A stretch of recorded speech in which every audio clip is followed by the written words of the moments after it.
Welcome again to another Curator's Chat. I'm Jason French, Curator of Collections here at the Behringer-Crawford Museum. Today I have a special guest here in our library, Miss Pam Gadd, who is being inducted into the Northern Kentucky Music Legends Hall of Fame here in the next few days. And, Pam has got a very interesting story about her life and as a musician and her experiences, the legends that she played with as well. Pam, can you tell us a little bit about your life? You're from Independence originally, right? Yeah, I grew up in Independence and taught banjo in Florence, Kentucky, and then moved over to the river to Cincinnati, lived in Oakley when I played bluegrass out of a band from Spring Valley, Ohio, the Muddy River Band. And things just kind of went from there. I followed my heart and knew that I wanted to be a banjo player and a guitar player and a singer from the time I was 16 on. And I just moved to Nashville in the late 80s, and I've been down there ever since. But it's great to be here. Thanks for having me. You started playing in Cincinnati in a band that played bluegrass, right? Right. Well, I started in Northern Kentucky. I still lived at home, in fact, but I joined the Muddy River Band in 1981, and so I would go up to Spring Valley and we'd play in Xenia and Dayton, and which there weren't hardly any women in the 70s playing bluegrass and playing banjo. There were maybe, I can think of 3 or 4, and so I really wanted to be taken seriously, and I moved down to before I moved to Nashville. I left Cincinnati and went to Berea, Kentucky, and joined the New Coon Creek Girls out of Renfro Valley and played banjo. I was with those girls. We played festivals all over for like about 4 years and played banjo. And oh my gosh, I just love it. I love bluegrass. I saw Emmylou Harris up at Xavier University when I was 17 years old, and it was the first time I'd ever seen her. And I knew that night, oh, that's what I want to do, because she had jeans and boots and long hair and played acoustic, and she had this hot band, it really was called the Hot Band, with her. And I knew I wanted to do country grass. I loved bluegrass, but I loved country as well. And so I always dreamed of moving to Nashville. But I was playing for a living here, and I thought, well, anyway, a girl called me, a woman named Wanda Vick, who had been in Porter Wagner's all-girl band for several years. She'd put that band together. And she had left that group, and several of them had left and wanted to start a country band. Well, a friend of mine gave them my name, and so Wanda called me and said, "You want to come to Nashville and audition?" And I thought, well, I don't know if I want to do an all-girl band. I've already done that. But I knew Wanda was a great picker because I'd heard her on the Opry with Porter, and she was a banjo player and a fiddle player and dobro player and acoustic. And so I went down there, and I'm telling you, my life changed for the better. And I met these women. We were all about the same age. Wound up moving there. We all lived in this house together. One night we showcased at the Station Inn, and he signed us he took us to Jimmy Bo, and he said, "You guys, I want to sign you guys to Universal." So we changed our name to Wild Rose, and got the name from Canada when we were up there playing in Calgary in Wild Rose country. And so anyway, that just took off. We were together for 7 years. We put out 3 albums and did 4 videos. We charted in Billboard and R&R and did every TV show. It was really fun. I mean, we did Crook and Chase and Hee Haw. I got kissed by Goober in the cornfield. And Hee Haw, you can find it on YouTube. It was, and we did Ralph Emery's show, Music City Tonight, and the Statler Brothers show, and so we toured with everybody.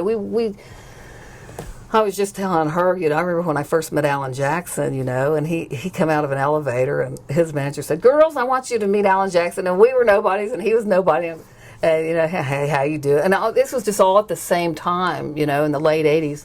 And Clint Black was at the studio the day that we were recording our first Breaking New Ground album, and I remember this cute guy was out there in the lobby, and he said, "Hi, I'm Clint Black." He was new, nobody knew who, and I thought, he is a doll, and he was so sweet, he was so cute, and I thought he looked like Roy Rogers. And then a couple weeks later, I was at the house with the girls. We were all living there.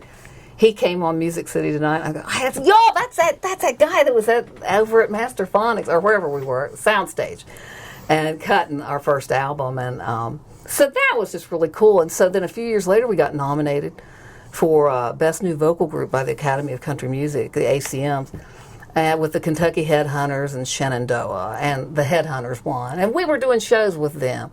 And so I was really happy for them. Of course, I wanted to win, but we didn't win.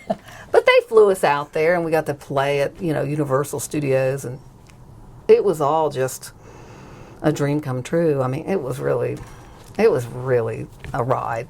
I followed my heart, and I did this folk bluegrass record that's out of print now. It's called The Long Road, which was a good name for it because it had been a long road.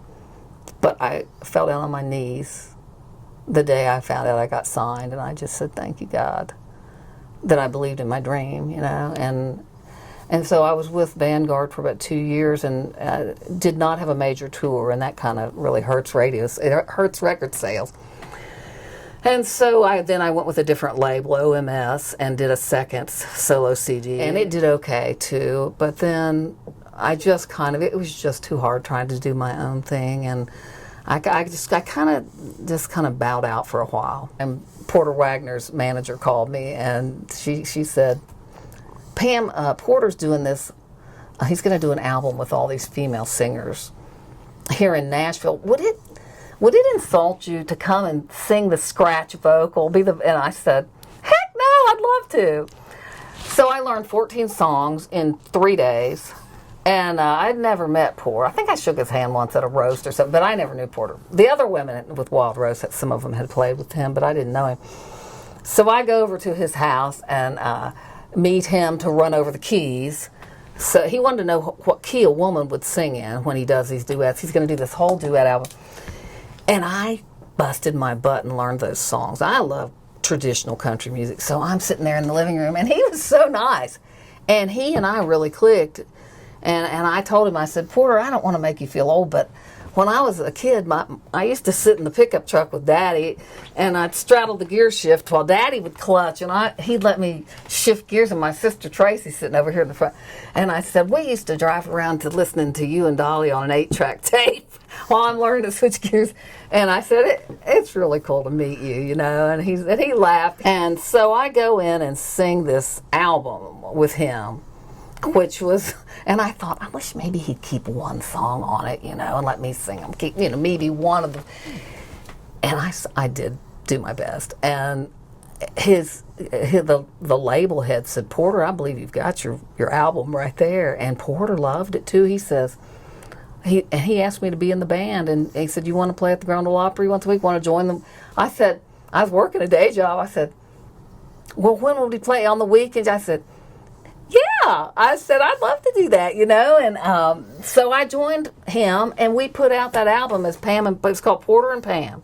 It's still out there on Gusto Records, but I'm really proud of that album. And then from there, I was with him for the last 4 years of his life on the Grand Ole Opry. We'd play every weekend and do the Tuesday matinees, and that was a dream come true. I never even dreamed of doing the Opry. I mean, really, you think, I'll probably never do the Opry, but I wouldn't stand all the way in that circle. The circle that's in the middle of the floor where Hank Williams stood, that they brought over from the Ryman. Mm-hmm. I would stand there with that. He would feature me sometimes. I'd put one foot in that circle, and I thought, one day I'm going to come back and stand in that circle and do my own thing. Now, I haven't yet, but well, it means the world to me that you would include me. I know we'll all be gone one day, and I take life real seriously, and this means a lot to me. Thank you. Well, we really appreciate you coming and sharing your story. Oh, yeah. It's always wonderful to kind of learn about somebody's life, and somebody local or otherwise. All of our stories are what bring us together across time and space and culture.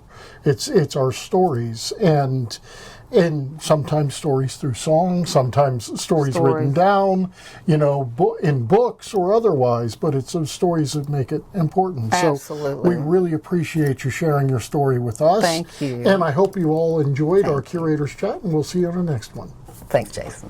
Thank you.